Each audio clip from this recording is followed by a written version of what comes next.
जय माता दी। मेरे सभी प्यारे दोस्तों, मैं लक्ष्मी शर्मा बड़ों को चरण स्पर्श, छोटों को प्यार और बराबर वालों को दिल से नमस्कार करती हूँ।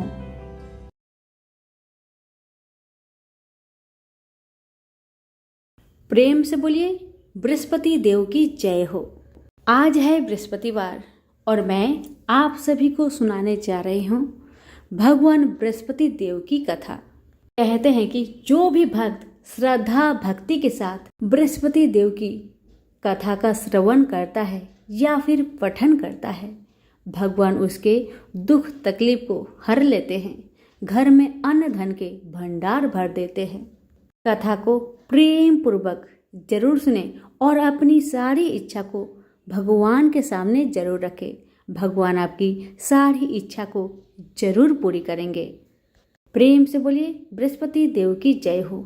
गुरुवार व्रत करने से बृहस्पति देवता प्रसन्न होते हैं। यह व्रत अत्यंत फलदायी है। अग्नि पुराण के अनुसार अनुराधा नक्षत्र युक्त गुरुवार से आरंभ करके 7 गुरुवार व्रत करने से बृहस्पति ग्रह की हर पीड़ा से मुक्ति मिलती है। बृहस्पतिवार व्रत कथा प्राचीन समय की बात है। एक नगर में एक बड़ा व्यापारी रहता था। वह जहाजों में माल लादकर दूसरे देशों में भेजा करता था, परंतु उसकी पत्नी अत्यंत कंजूस थी। वह किसी को एक दमड़ी भी नहीं देनी चाहती थी। एक बार सेठ जब दूसरे देश व्यापार करने गया तो पीछे से बृहस्पति देव ने साधु का वेश में उसकी पत्नी से भिक्षा मांगी। व्यापारी की पत्नी बृहस्पति देव से बोली, हे साधु महाराज, मैं इस दान और पुण्य से तंग आ गई हूँ। आप कोई ऐसा उपाय बताए जिससे मेरा सारा धन नष्ट हो जाए और मैं आराम से रह सकूं। मैं यह धन लुटता हुआ नहीं देख सकती। बृहस्पति देव ने कहा, हे देवी, तुम बड़ी विचित्र हो। संतान और धन से कोई दुखी होता है? अगर अधिक धन है तो इसे शुभ कार्यों में लगाओ। कुंवारी कन्याओं का विवाह कराओ। विद्यालय और बाग बगीचों का निर्माण कराओ। ऐसे पुण्य कार्य करने से तुम्हारा लोक परलोक सार्थक हो सकता है। परंतु साधु की इन बातों से व्यापारी की पत्नी को खुशी नहीं हुई। उसने कहा, मुझे ऐसी धन की आवश्यकता नहीं है जिसे मैं दान में दूं। तब बृहस्पति देव बोले, यदि तुम्हारी ऐसी इच्छा है तो तुम एक उपाय करना। 7 बृहस्पतिवार घर को गोबर से लिपना। अपने केशों को पीली मिट्टी से धोना। केशों को धोते समय स्नान करना। व्यापारी से हजामत बनाने को कहना।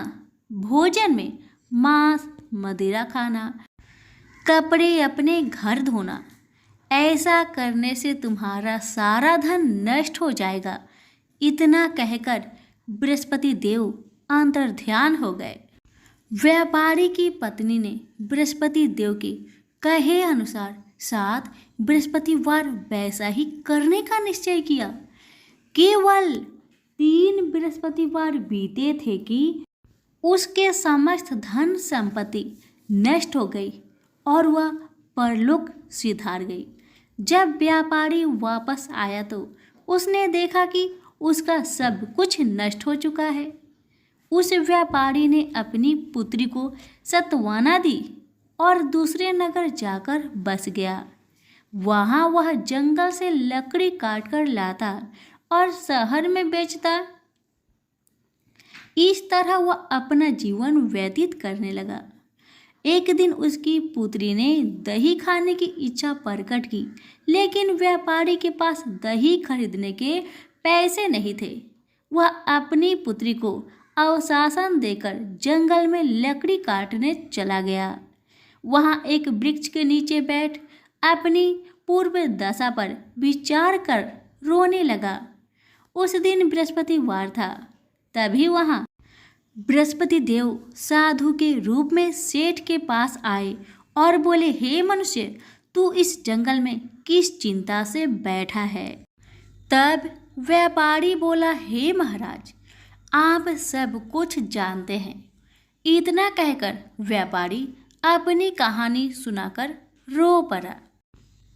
बृहस्पति देव बोले, देखो बेटा, तुम्हारी पत्नी ने बृहस्पति देव का अपमान किया था, इसी कारण तुम्हारा यह हाल हुआ है। लेकिन अब तुम किसी प्रकार की चिंता मत करो। तुम गुरुवार के दिन बृहस्पति देव का पाठ करो। 2 पैसे के चने और गुड़ को लेकर जल के लोटे में शक्कर डालकर वह अमृत और प्रसाद अपने परिवार के सदस्यों और कथा सुनने वालों में बांट दो। स्वयं भी प्रसाद और चनरा मिलट लो।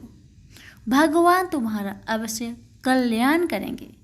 साधु की बात सुनकर व्यापारी बोला, महाराज, मुझे तो इतना भी नहीं बचता कि मैं अपनी पुत्री को दही लाकर दे सकूं।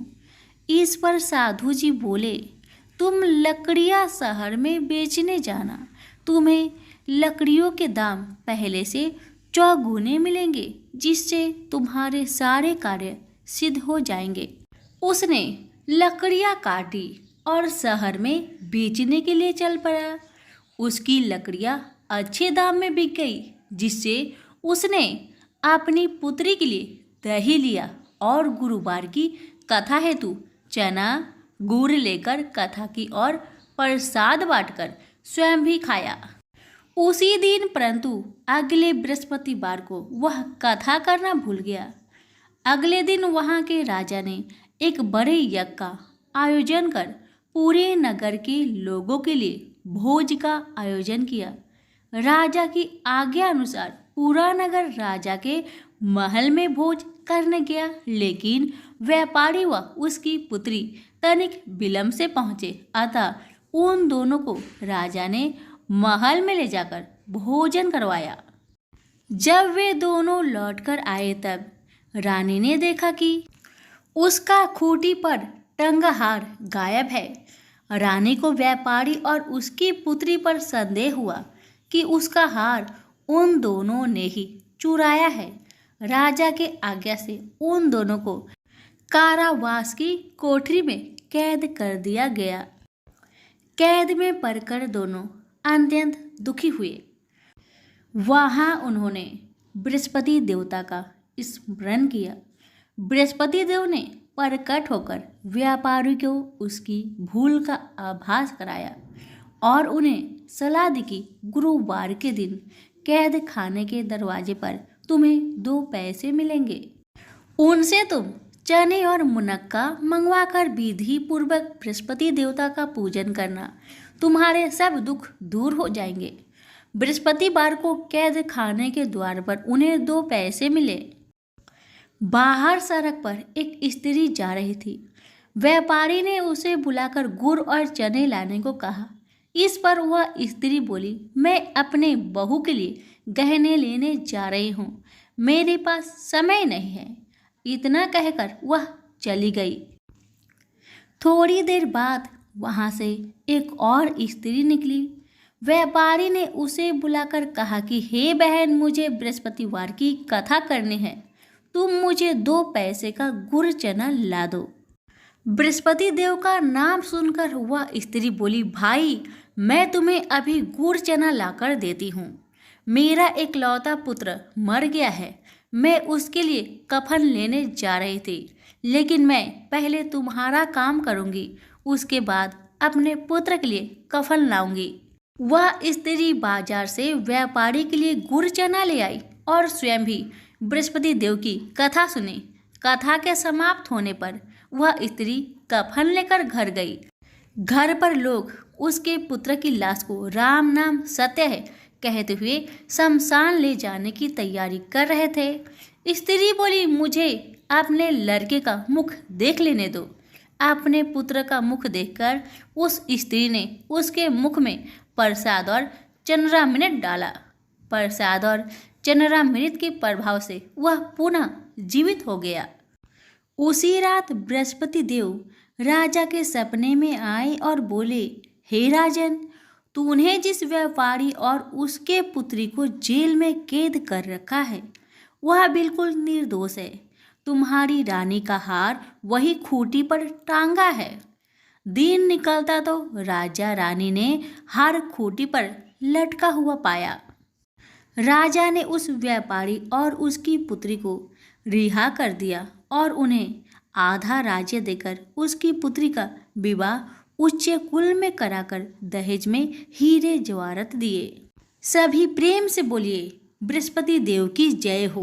भारत वर्ष में एक प्रतापी और दानी राजा राज्य करता था। वह हर रोज गरीबों और ब्राह्मणों की हमेशा सहायता करता था। लेकिन यह बात उस राजा की पत्नी को थोड़ा भी नहीं भाता था कि उसका पति दिन रात दान ही देता रहता है। उसे थोड़ा भी अच्छा नहीं लगता था। रानी ने कभी भी कोई गरीबों को दान नहीं दिया था और ना ही भगवान का पूजन किया करती थी। यहाँ तक कि रानी राजा को भी दान देने से मना किया करती थी। एक दिन की बात है, राजा शिकार खेलने जंगल में चले गए और उस समय रानी महल में अकेली थी। उसी समय बृहस्पति देव साधु का भेष धारण करके राजा के महल में भिक्षा लेने गए। साधु महाराज ने रानी से भिक्षा मांगी, लेकिन रानी ने इनकार कर दिया और कहा, हे साधु महाराज, मैं तो इस दान पुण्य से बहुत तंग आ गई हूँ। मेरा पति तो सारा धन लुटाते रहता है। मेरी इच्छा बस यही है कि मेरा सारा धन नष्ट हो जाए। ना रहेगी धन और ना मेरे पति इन धनों को लुटा सकेंगे। ना रहेगी बांस और ना बजेगी बांसुरी। यही मेरी इच्छा है। रानी के बातों को सुनकर साधु महाराज बड़ा आश्चर्य में पड़ गए। उन्होंने कहा, देवी, तुम तो बड़ी विचित्र हो। धन दौलत संतान तो सभी चाहते हैं। पुत्र और लक्ष्मी तो पापी के घर में भी होनी चाहिए। यदि तुम्हारे पास अधिक धन है तो भूखों को भोजन खिलाओ, प्यासे के लिए पियाओ बनवाओ, मुसाफिरों के लिए धर्मशालाएं खुलवाओ। जो निर्धन है अपनी कुंवारी कन्याओं का विवाह नहीं कर सकते, उनकी मदद करो, उनकी सहायता करो। ऐसे और अनेक काम हैं जिनके करने से तुम्हारा यश लोक परलोक में फैलेगा। परंतु रानी पर उपदेश का कोई प्रभाव न पड़ा। वह बोली, महाराज, आप मुझे कुछ न समझाए। मैं ऐसा धन नहीं चाहती जो हर जगह लुटाती फिरूं, बांटती फिरूं।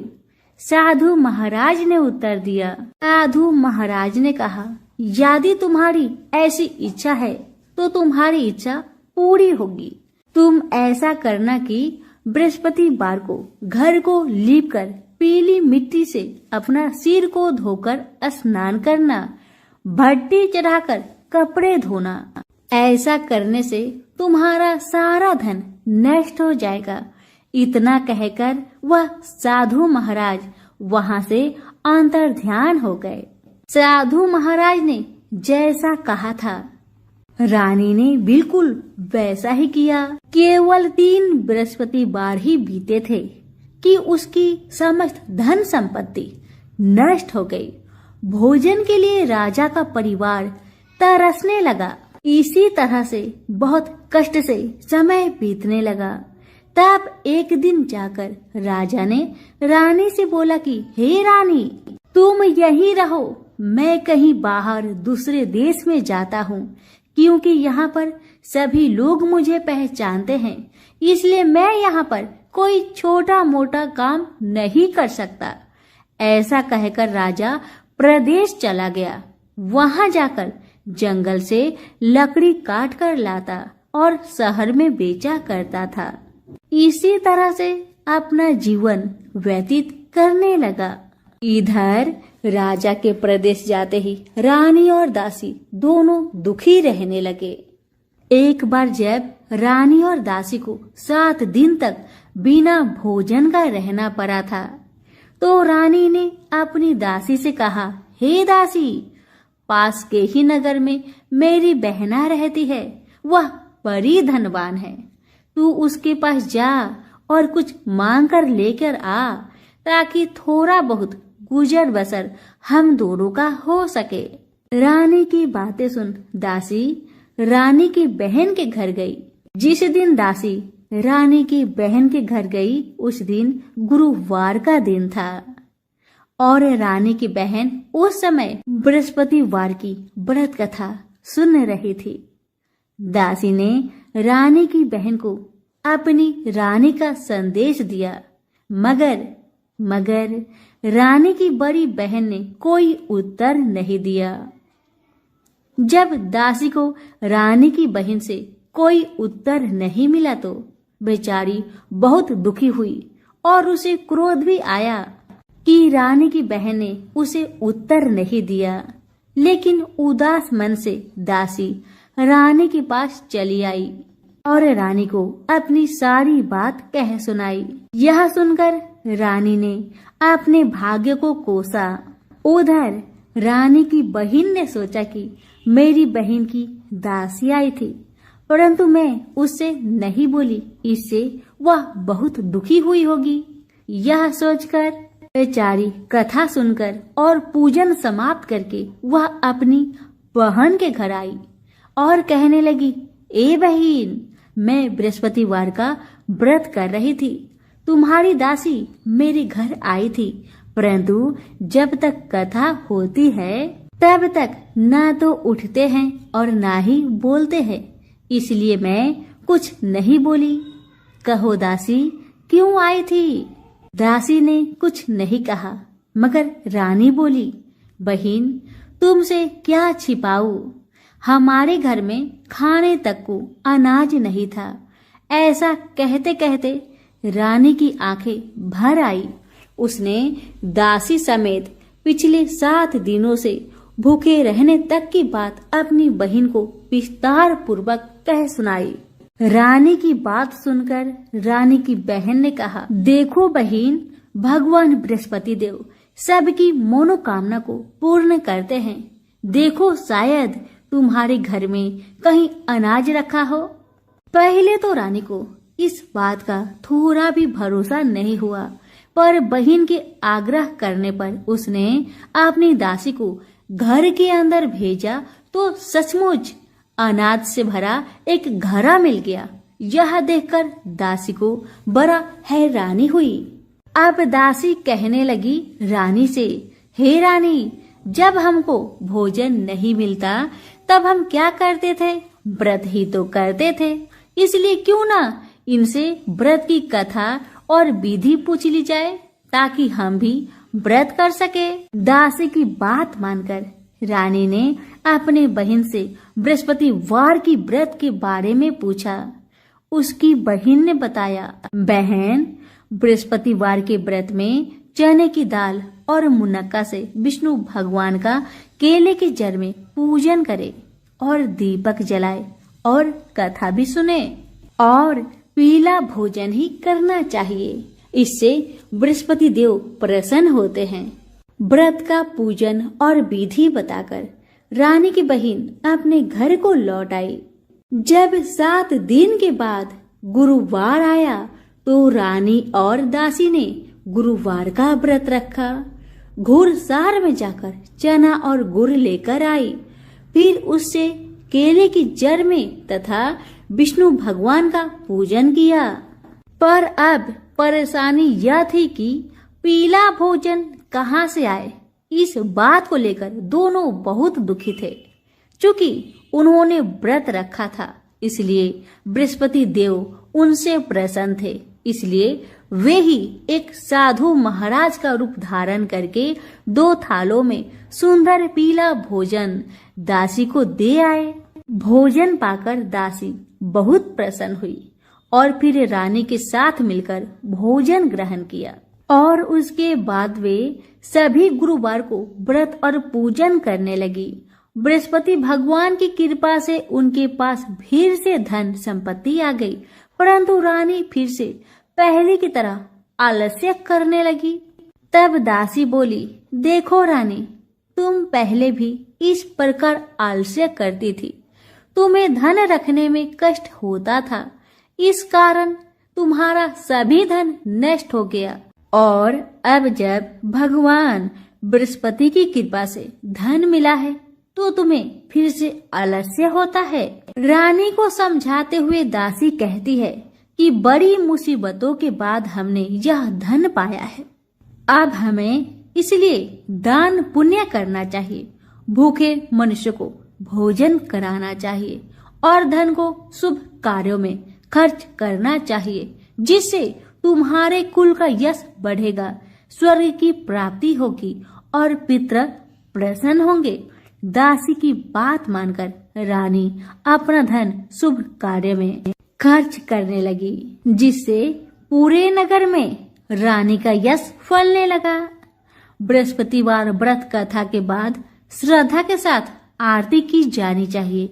इसके बाद प्रसाद बांटकर उसे ग्रहण करना चाहिए। एक दिन राजा दुखी होकर जंगल में एक पेड़ के नीचे आसन जमाकर बैठ गया। वह अपनी दशा को याद करके व्याकुल होने लगा। बृहस्पतिवार का दिन था। एकाएक उसने देखा कि निर्जन वन में एक साधु महाराज प्रकट हुए। वह साधु वेश में स्वयं बृहस्पति देव थे। लकड़हारे के सामने आकर बोले, हे लकड़हारे, इस सुनसान जंगल में तू चिंता मग्न क्यों बैठा है? इसका क्या कारण है, मुझे बताओ। लकड़हारे ने दोनों हाथ जोड़कर प्रणाम किया और उत्तर दिया, महाराज जी, आप सब कुछ जानते हैं, आप तो अंतर्यामी है, मैं आपसे क्या कहूँ। यह कहकर रोने लगा और साधु को अपनी आत्मकथा सुनाने लगा। महाराज जी ने कहा, तुम्हारी स्त्री ने बृहस्पतिवार के दिन बृहस्पति भगवान का निरादर किया है, जिसके कारण रुष्ट होकर उन्होंने तुम्हारी यह दशा कर दी।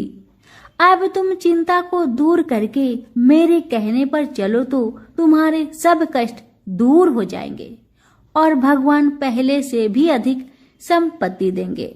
तुम बृहस्पति के दिन कथा किया करो।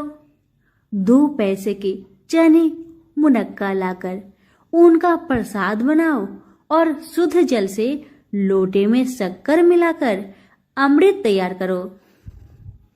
कथा के पश्चात अपने सारे परिवार और सुनने वाले प्रेमियों में अमृत व प्रसाद बांटकर आप भी ग्रहण करो। ऐसा करने से भगवान तुम्हारी सब मनोकामनाएं पूरी करेंगे।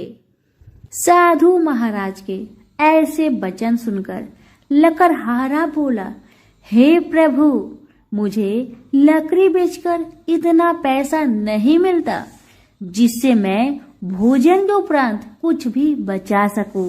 मैंने रात्रि में सपने में अपनी स्त्री को व्याकुल देखा है। मेरे पास कुछ भी नहीं जिससे मैं उसकी खबर मंगा सकूं।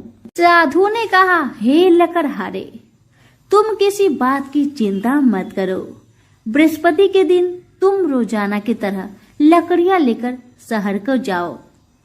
तुमको रोज से दुगुना धन प्राप्त होगा, जिससे तुम भली भांति भोजन कर लोगे तथा बृहस्पति भगवान की पूजा का सामान भी आ जाएगा।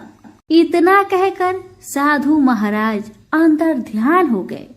धीरे धीरे समय बीतने लगा, पर फिर वही बृहस्पतिवार का दिन आया।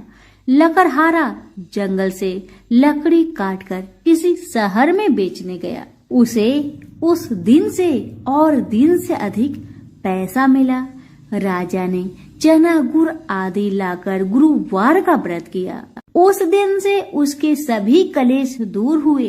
परंतु जब दोबारा गुरुवार का दिन आया तो बृहस्पतिवार का व्रत करना भूल गया। इस कारण बृहस्पति भगवान नाराज हो गए।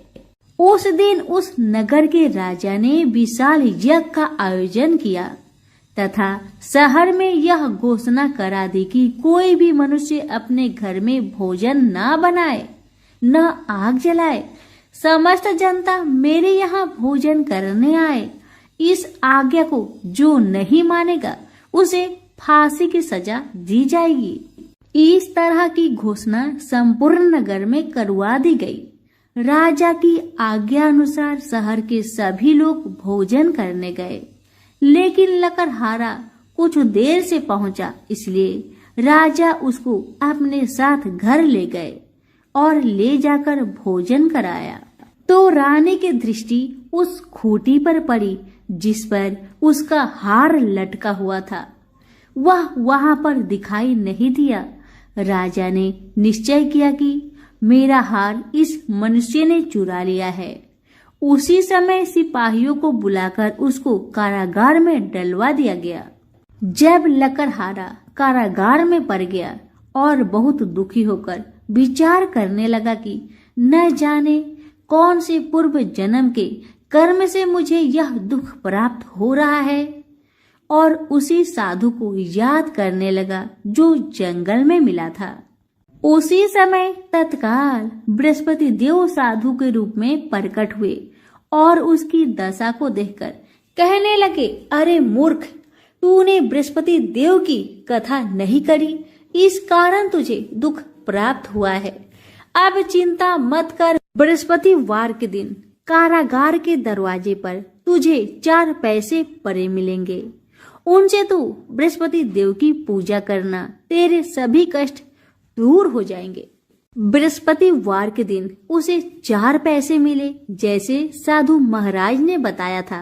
तब लकड़हारे ने उन पैसे से बृहस्पति देव की पूजन की और कथा कही। उसी रात्र को बृहस्पति देव ने उस नगर के राजा को सपने में कहा, हे राजा, तुमने जिस आदमी को कारागार में बंद कर दिया है वह निर्दोष है, वह राजा है, उसे छोड़ देना। रानी का हार उसी खूंटी पर लटका है। अगर तू ऐसा नहीं करेगा तो तेरा सारा राज्य को मैं नष्ट कर दूंगा। इस तरह रात्रि के सपनों को देखकर राजा प्रातःकाल उठा और खूंटी पर हार देखकर लकड़हारे को बुलाकर क्षमा मांगी तथा लकड़हारे को योग्य सुंदर वस्त्र आभूषण देकर विदा कर दिया। बृहस्पति देव की आज्ञा अनुसार लकड़हारा अपने नगर को चल दिया।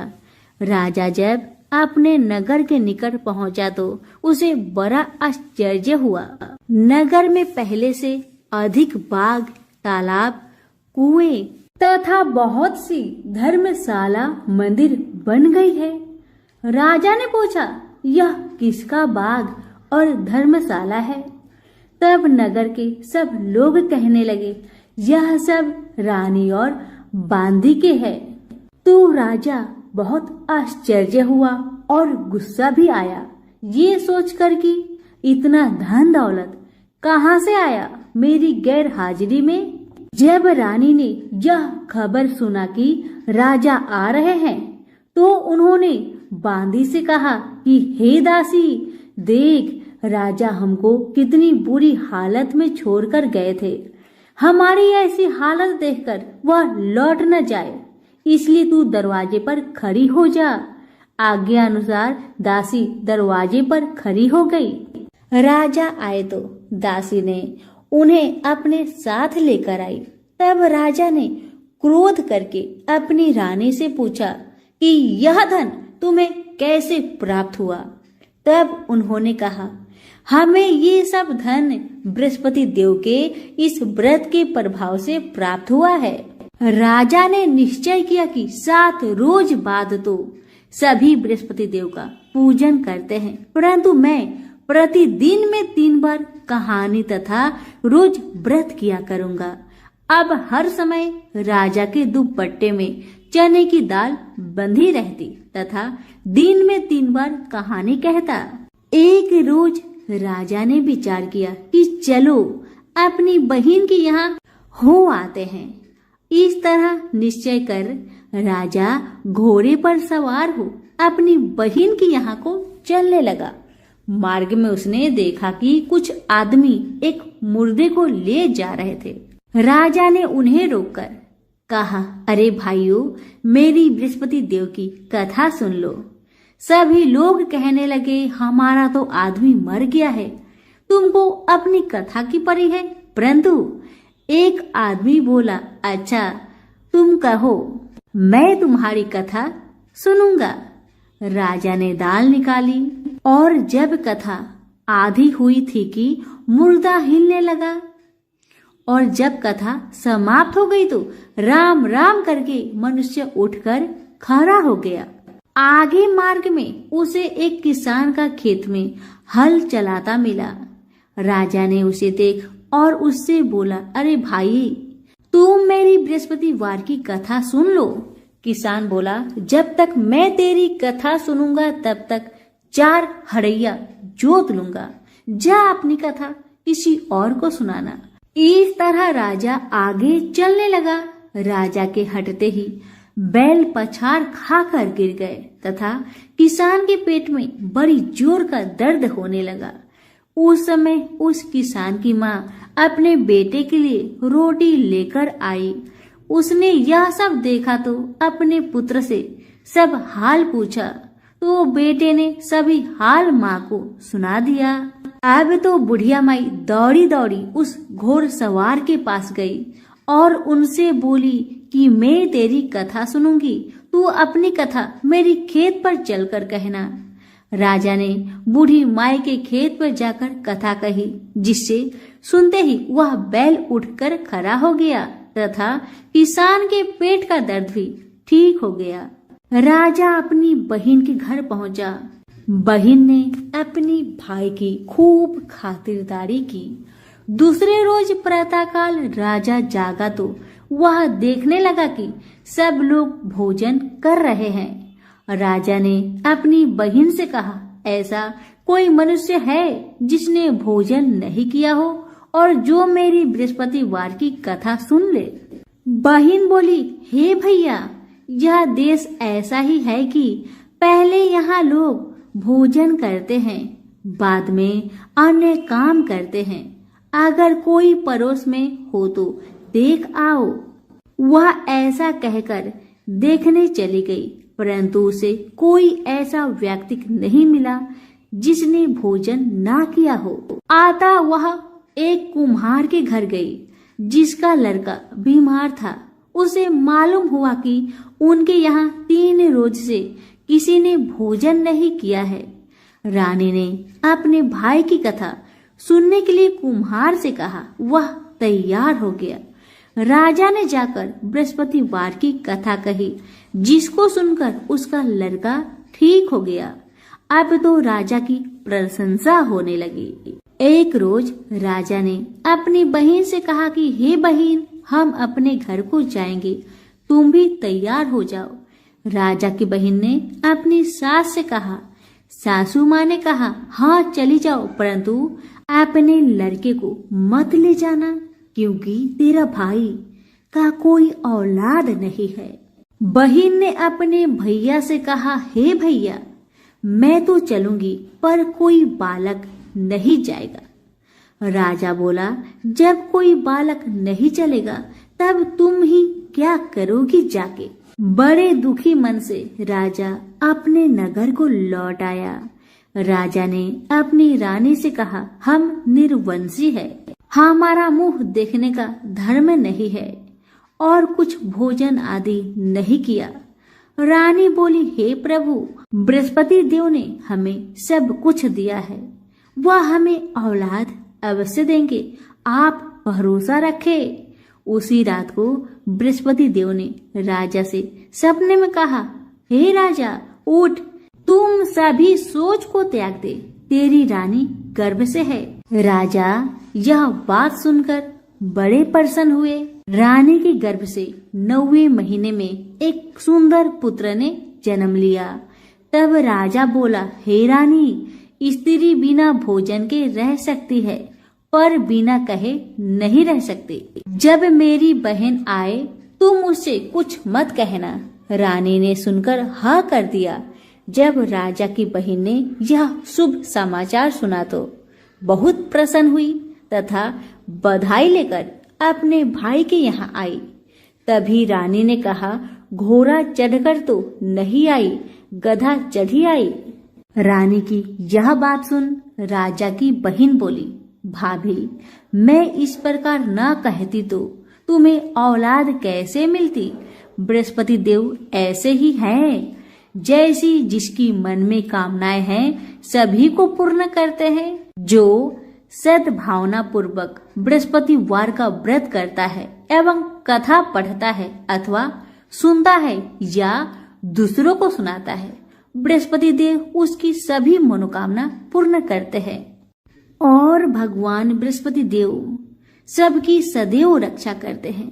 संसार में जो मनुष्य सद्भावना से भगवान का पूजन व्रत सच्चे हृदय से करते हैं तो उसकी सभी मनोकामनाएं पूरी जरूर करते हैं।